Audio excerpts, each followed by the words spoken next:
Back to the discussion of Pakistan cricket, क्योंकि tri nation is right at the corner 29 अगस्त से शुरू हो रही है।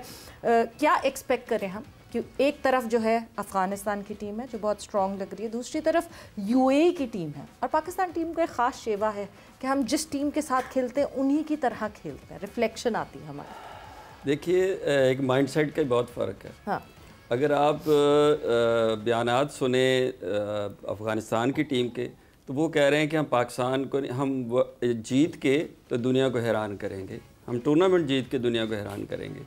इसी तरह इंडिया भी टूर्नामेंट जीतने आ रही है, उनका भी यही ख्याल है। जी, हम कह रहे हैं कि हम इंडिया से भी जीत जाएंगे।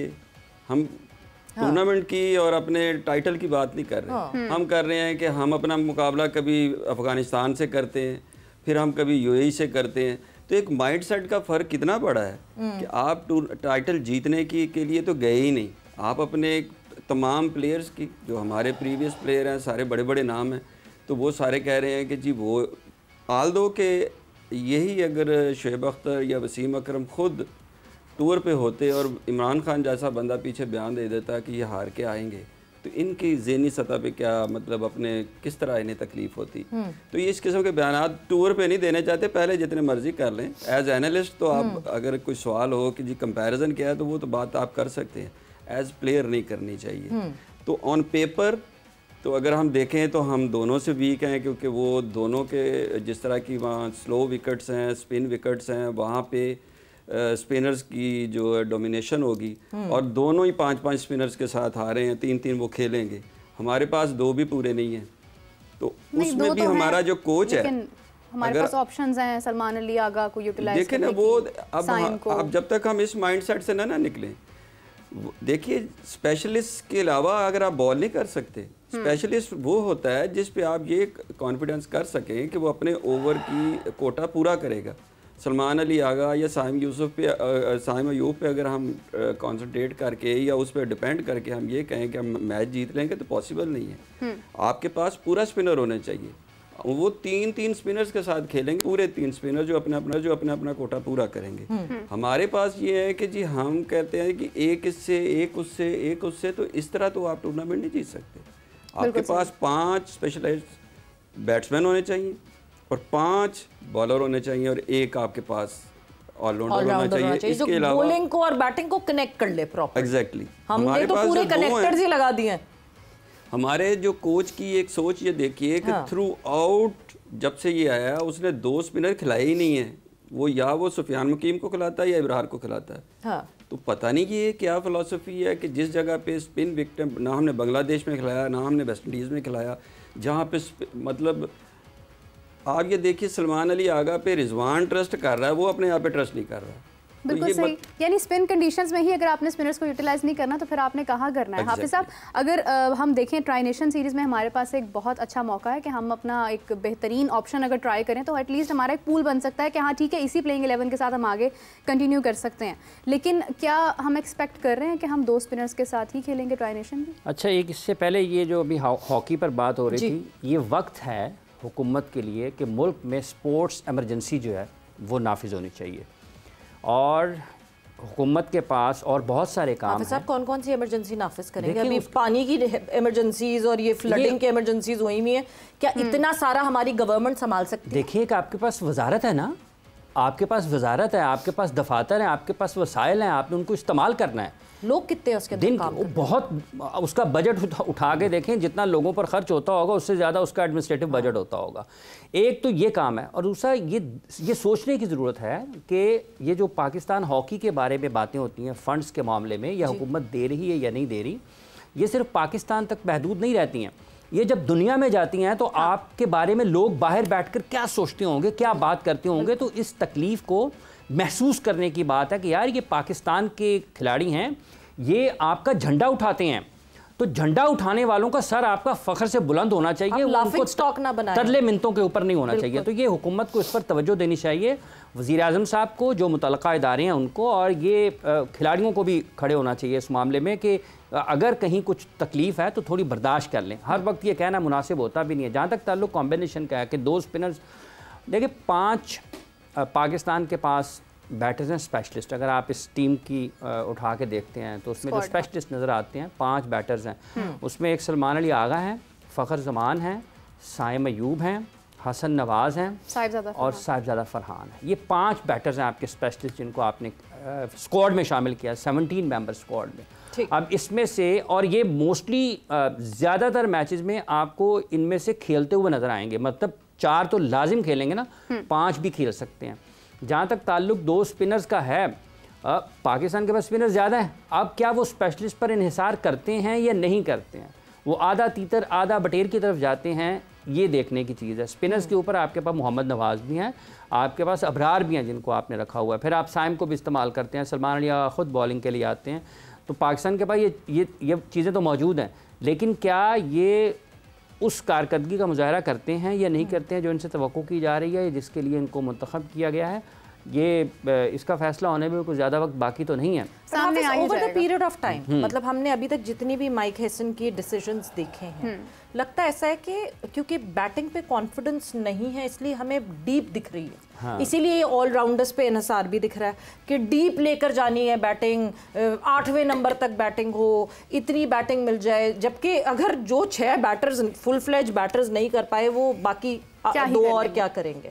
बट जो माइंडसेट अभी तक हमें माइक हेसन का दिखा है, क्या किसी पॉइंट पे वुड बी कंसिडर कि वो कंप्लीटली बॉलर की तरफ जाएंगे या ऑलराउंडर पे? देखिए सवेरा, हम बात करें T20 क्रिकेट, तो उन्होंने पाकिस्तान में अभी सिर्फ वनडे में चंद मैचेस जो हुए हैं उसकी पाकिस्तान के लिए कोचिंग की है। अभी उन्होंने ज़्यादा मैचेस पाकिस्तान की T20 में कोचिंग की है।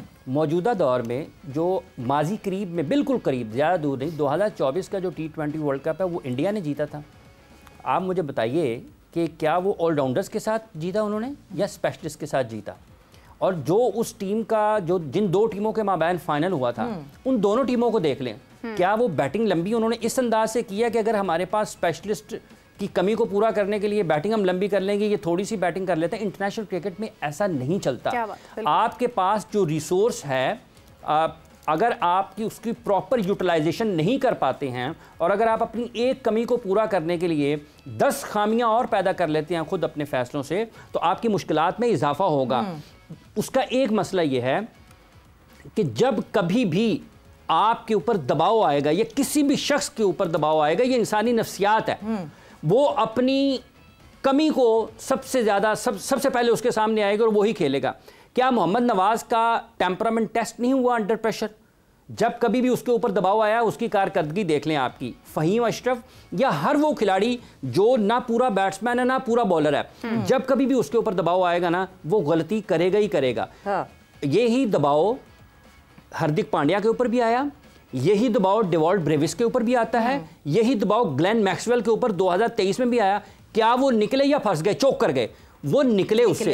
यही दबाव आपके जब साउथ अफ्रीका ने ये वर्ल्ड टेस्ट चैंपियनशिप खेली है, उनके स्पेशलिस्ट के ऊपर भी आया, वो निकले उससे। हाँ। जो खिलाड़ी आपका पूरा बैट्समैन या पूरा बॉलर नहीं होगा, जब कभी भी उसके ऊपर दबाव आएगा, वो जो कारकर्दगी आप उससे तवक्को कर रहे हैं वो नहीं दिखा पाएगा। तो ये प्रिविलेज नहीं है ना, आपने अपलोड ही नहीं किया होगा ना, तो डाउनलोड कैसे हो जाएगा उसमें से? माइक हेसन के पास आपको नहीं लगता कमी है इस बात की? बिकॉज मोहसिन साहब, जब आपने एग्जाम्पल दी वर्ल्ड T20 की फाइनल की, जो इंडिया की प्लेइंग 11 थी, अगर मैं उस प्लेइंग 11 पे नजर डालती हूँ, हार्दिक पांड्या एक कंप्लीट ऑलराउंडर है। आपको बैटिंग में भी जिता के दे सकते हैं, आपको बॉलिंग में भी, जबकि वो कभी कभार बॉलिंग कम कर लेते हैं, ज्यादा ओवर पूरा कोटा नहीं करते। हाँ। रविंद्र जडेजा अगले वो जो कि बैटिंग में भी आपको जिता के दे सकते हैं, जो आपको बॉलिंग में भी। तो हमारे जो ऑलराउंडर्स हैं, हाँ, वो तो पूरे हैं ही नहीं। मतलब आप उनसे बैटिंग में भी ये नहीं कह सकते कि ये सिंगल हैंडेडली आपको बैटिंग में मैच फिनिश करके दे देंगे, या बॉलिंग में ये आपको फाइफर लगा के बिठा देंगे आगे की टीम को। देखिए, यही बात मैं खुद करने लगा था, आपने उसको क्लू दे ही दिया जी। हमारा जो हम क्या कर रहे हैं कि 8-9 नंबर तक बैटिंग करके और उनको कहते हैं जी 4 इसमें ऑलराउंडर खेल रहे हैं जी। ऑलराउंडर की डेफिनेशन पे तो हमारा एक प्लेयर भी पूरा नहीं उतरता। Exactly. एक भी नहीं पूरा होता। ऑलराउंडर की जो डेफिनेशन वो ये होती है कि अगर वो बॉल करे तो अपना कोटा पूरा कर सकता हो, अगर वो बैट करे तो पूरा बैट्समैन हो, अगर बॉलर हो तो पूरा बॉलर हो। क्या अब्दुल रज़ाक किसी किस्म का ऑलराउंडर था? क्या शाहिद अफरीदी इसी किस्म का ऑलराउंडर था? क्या इमरान खान इसी किस्म का था? जैक कॉलस, अजहर महमूद, तो मतलब बेन स्टोक, ये हैं allrounder. Pandya, even Pat Cummins, जी पैट कमिंस। तो ये वो लोग हैं जिनको आप ऑलराउंडर कहते हैं। हमारे यहाँ ये बड़ी ज़बरदस्त रूटीन बन गई है कि जो बाजू घुमा सकता है वो कहता है कि हाँ यार ये मतलब बैटिंग के साथ साथ ना 25 मोहसिन साहब, आपने कता कलामी की माज़रत चाहूँगा, आपने जिक्र किया है इनका फ़हीम अशरफ का जी। उनके इंटरनेशनल क्रिकेट में वनडे इंटरनेशनल्स में 322 रन हैं, ठीक है, और T20 इंटरनेशनल्स में 38 ODI मैचेस 57 T20 इंटरनेशनल्स 408। अब मुझे बताइएगा कि कुल मिलाकर उनके ये 700 रन बनते हैं। कितने जी? 700। ठीक है, तो 700 रन पे आप किसी को और 7 साल लगभग 2017 8 साल की इंटरनेशनल क्रिकेट है, आप जारी रखें। हाईएस्ट स्कोर कितना इनका? हाईएस्ट स्कोर इनका बड़ा मामूली। और मैं उसकी जो सबसे बेहतर बैटिंग है ना, अब ये लोगों को समझ आ जाए जो सुन रहे हैं, देश में की है जो उन्होंने, जिस फॉर्मेट में और जिन कंडीशंस में वो सबसे बेहतर बैटिंग करता है, शायद ये उसको वहां पे खिलाते ही नहीं है। हाँ जी, ये छोड़ देता हूं, ये तो सबसे बड़ा मसला है। तो वहाँ जिस जगह जिस कंडीशन में फायदा उठाना है वो तो खैर नहीं, वो तो मोहसिन साहब कता कलामी की माजरत चाहती हूँ, ऑलराउंडर की बहस तो कभी खत्म हो ही नहीं सकती है, लेकिन विकेट कीपर का क्या करना है हमने? देखिए अब विकेट कीपर हमारे पास विकेट कीपर तो मौजूद है, मतलब हसीबुल्लाह उसको हम करीब ही नहीं आने दे रहे। एक वो रोहील है, उसको हम रोहील नज़ीर है, उसको हम करीब ही नहीं आने दे रहे। हम सोचते हैं कि एक विकेट कीपर ऐसा है जो उसका जी कॉन्फिडेंस बहुत है। किसका जी? मोहम्मद हारिस का। क्योंकि उसमें कॉन्फिडेंस इतना है कि वो पहली गेंद पे भी आउट हो जाए तो उसको कॉन्फिडेंस है कि मैं अगला खेलूंगा। यही ना कॉन्फिडेंस उसमें क्या है कि जी मैं अगर पहली बॉल पे भी आउट हो जाऊंगा तो अगला खेलूंगा, मैं डेफिनेट चॉइस हूं। बिल्कुल। तो जिस वक्त आपने रिजवान को खराब कैसे किया, आपने बाबर आजम को खराब कैसे किया, जब आपने डेफिनेट चॉइस दे दी कि जी मुझे, मैं अभी शादाब है तो वो आपने उसको बी कैटेगरी में डाल दिया, तो B is our A category ना, तो बी में आपने डाल दिया जिसने पूरा साल क्रिकेट खेली थी। और B is our A category, I like this, B is generally our A category. तो वो आप ये देखें कि उसमें आपने डाल के कितने प्लेयर्स हैं। हसन अली क्या फ्यूचर है जी उसका?